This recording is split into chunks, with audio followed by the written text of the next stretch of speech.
Good morning, all of you class 20 students. Physics classes by Prabhan sir, Aakash inter college Husainganj Fatehpur. व्याकरण chapter में हमने fringe की चौड़ाई नापकर प्रकाश की तरंगदैर्घ्य ज्ञात करने के लिए व्यंजक स्थापित करवाया था, तो उसमें फ्रिंज की चौड़ाई नापना। तो फ्रिंज की चौड़ाई टॉपिक क्या है? फ्रिंज की चौड़ाई, फ्रिंज विड्थ। ये क्या होता है?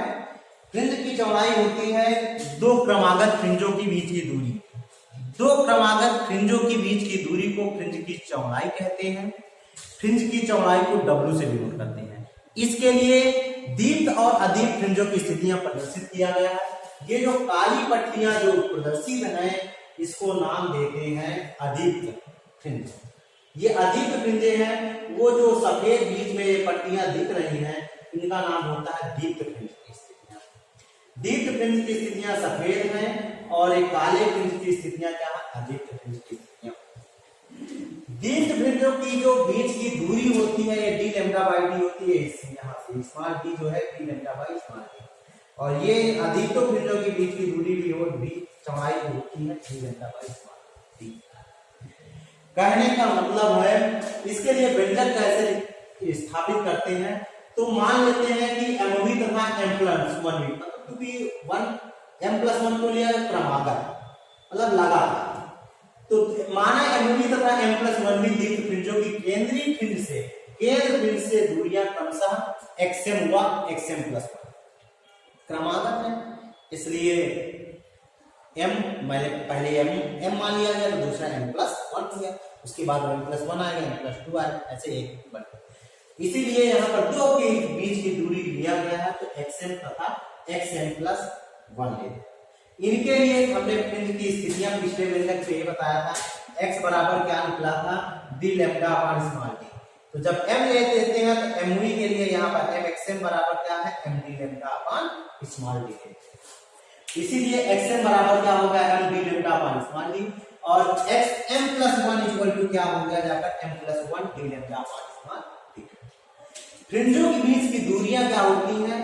उनकी दूरियों का अंतर अर्थात फ्रिंज की चौड़ाई होती है। फ्रिंजों के बीच की दूरी एक्सएम, ये बड़ी वाली इसको क्या कर दिया गया? घटा दिया। कहने का मतलब है घटा दिया गया। एक्सएम प्लस वन माइनस क्या हो गया? एक्सएम।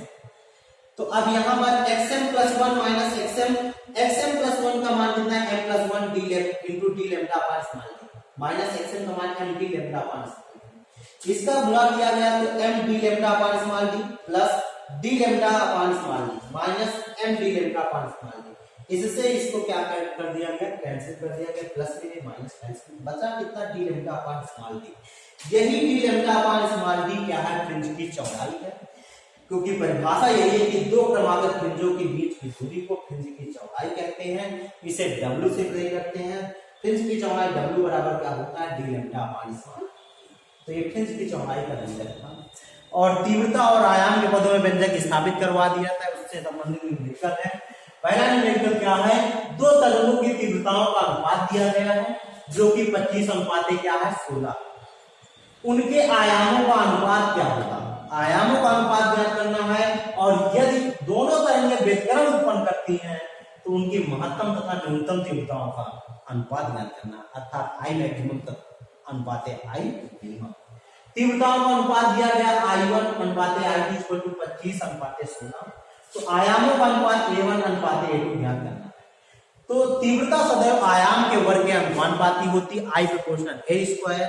तो I1 equal to A1 square बराबर या I2 equal to A2 square, ये कर सकते हैं। तो दोनों के लिए दो के बीच की बात करते हैं, तो I1 अनुपात I2 निकालते हैं, तो A1 का स्क्वायर अपॉन A2 का स्क्वायर।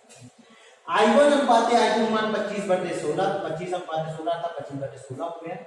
ये A1 अनुपात A2 का स्क्वायर है, स्क्वायर हटा तो यहाँ पर अंडर रूट लग जाता है। 25/16, 25 और 16 का वर्गमूल निकाला गया तो 5 कितना आ गया?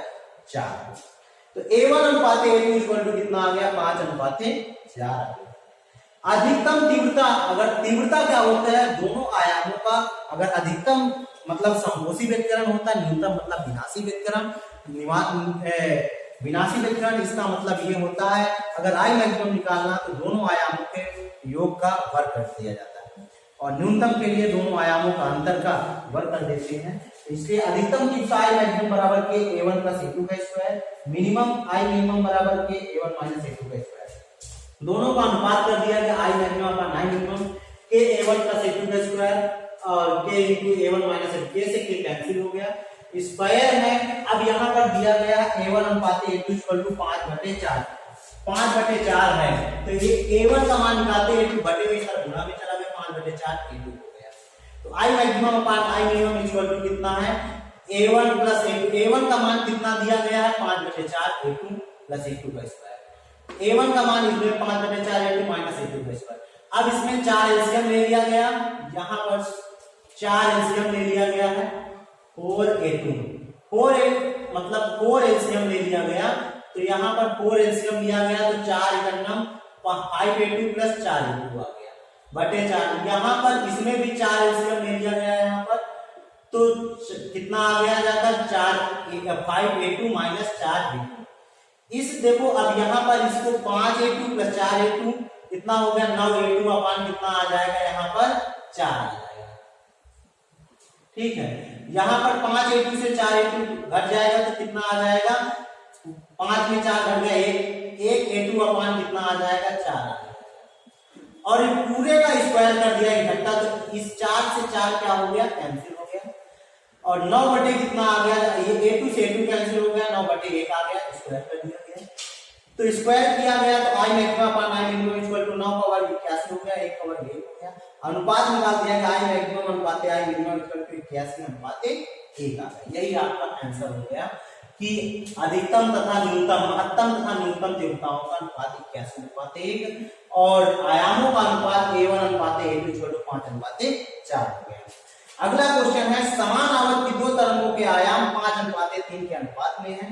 व्यतिकरण क्षेत्र में कंपनों के महत्तम एवं न्यूनतम आयामों तथा तीव्रताओं का अनुपात क्या होगा, इसी प्रकार क्वेश्चन को सॉल्व करना। स्टूडेंट्स स्वयं इसे सॉल्व करके ग्रुप में भेजेंगे।